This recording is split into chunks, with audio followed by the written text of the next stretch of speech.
కుండలో పోసినటువంటి ధాన్యాన్ని ఇప్పటి వరకు ఒక్క ధాన్యం కింద కూడా కాంగ్రెస్ ప్రభుత్వం కొనుగోలు చేయలేదు.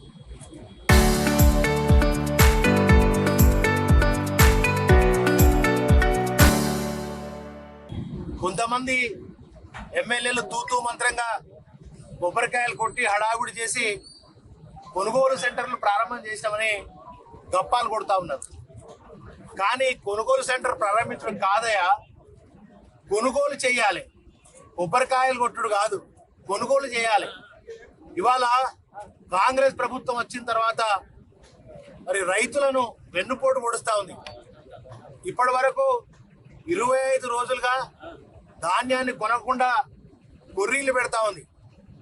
మరి రకరకాల కొర్రీలు, GPS అనే ఒక నూతన విధానాన్ని ఇవాళ కాంగ్రెస్ ప్రభుత్వం తీసుకొచ్చింది. అంటే GPS అంటే ఆన్లైన్లో వీళ్ళు అప్లై చేసుకుంటే ఆన్లైన్లో ఉన్న వాళ్ళకి మాత్రమే లారీయో ట్రాక్టరో వస్తుంది. అది హుజరాబాద్ నుంచి వస్తుందా, వరంగల్ నుంచి వస్తుందా, ఖమ్మం నుంచి వస్తుందా, అది ఆన్లైన్లో ట్రక్ షీట్ ఉంటేనే, ట్రక్ షీట్లో ఉంటేనే, ఆన్లైన్లో రికార్డ్ అయితేనే వాళ్ళకి ఆ వెహికల్ వస్తుంది. అంటే ఈ విధానం ద్వారా, GPS విధానం, ఆన్లైన్ విధానం ద్వారా, ట్రక్ షీట్ విధానం ద్వారా 2-3 నెలలు కొనుగోలు చేయడానికి అవుతుంది. రైస్ ఏమో మరి బ్రహ్మాండంగా విపరీతమైనటువంటి ధాన్యం పండింది, పుట్లుగా పండింది. మరి రైస్ మిల్ ఏమో అరకొరగా రైస్ మిల్లను అలాట్మెంట్ చేశారు. మరి పూర్తి స్థాయిలో రైస్ మిల్లను అలాట్మెంట్ చేసేటువంటి బాధ్యత ప్రభుత్వం తీసుకోవాలి. మరి అటువంటిది కొద్దిగానే రైస్ మిల్స్ అలాట్మెంట్ చేస్తే ఎక్కడ పోస్తారు ఈ ధాన్యాన్ని, ఎక్కడ అమ్ముకుంటారు, ఎక్కడికి తీసుకుపోవాలి, ఎక్కడికి తరలించాలనేటువంటి కనీస సోయి అవగాహన ఈ ప్రభుత్వానికి లేకపోవడంతో ఈ ధాన్యాన్ని, తెలంగాణలో పండినటువంటి ధాన్యాన్ని కొనకూడదు. మేము కొర్రీలు పెడితే, ప్రభుత్వంగా కొర్రీలు పెడితే వీళ్ళే రైతులే వడ్డీకి పావుసేరు రైతులు బయట ప్రైవేటుగా అమ్ముకోవాలని చెప్పి ఈ రాష్ట్ర ప్రభుత్వం కుట్ర చేస్తా ఉంది.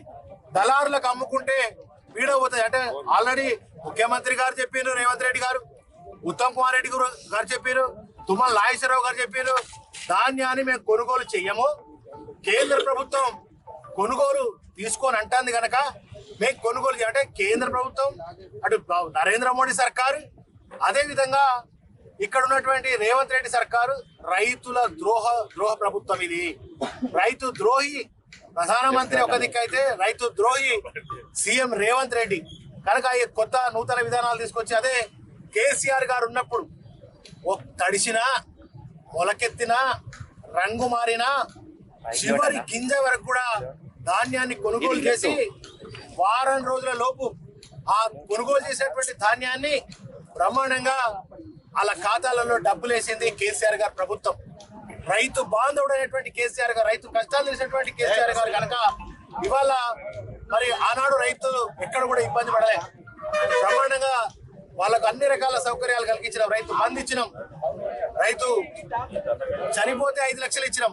ఇవాళ రైతు బంధుకు రామ్ చెప్పేసిరు, 3 పంటలకు ఎగగొట్టిరు, యూరియా లేదు. ఇంకొక విధానం కేంద్ర ప్రభుత్వం చేసేటువంటి విధానంతో కూడా వచ్చే యూరియాతో పాటుగా ఇంకొకటి కొనాలి. అంటే నాకు అవసరం లేదా అంటే ఏదో పిండి కొనాలని, ఇంకోటి కొనాలని, ఆ ఎరువుతో పాటుగా ఇంకొక లింక్ పెట్టి మరి ఇంకొక ఎరువు కూడా తీసుకోవాలి అదనంగా చెప్తాను.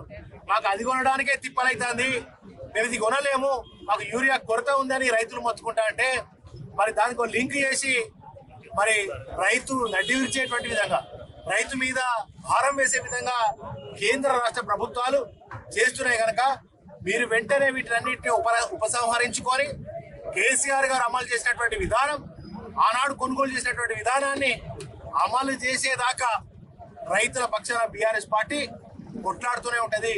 వెంటనే ఈ యొక్క ట్రాక్ షీట్, ఆన్లైన్ విధానం, GPS పద్ధతిని తక్షణమే విరమించుకొని వాటిని రద్దు చేసుకోవాలని బీఆర్ఎస్ పార్టీ పక్షాన నేను డిమాండ్ చేస్తా ఉన్నా.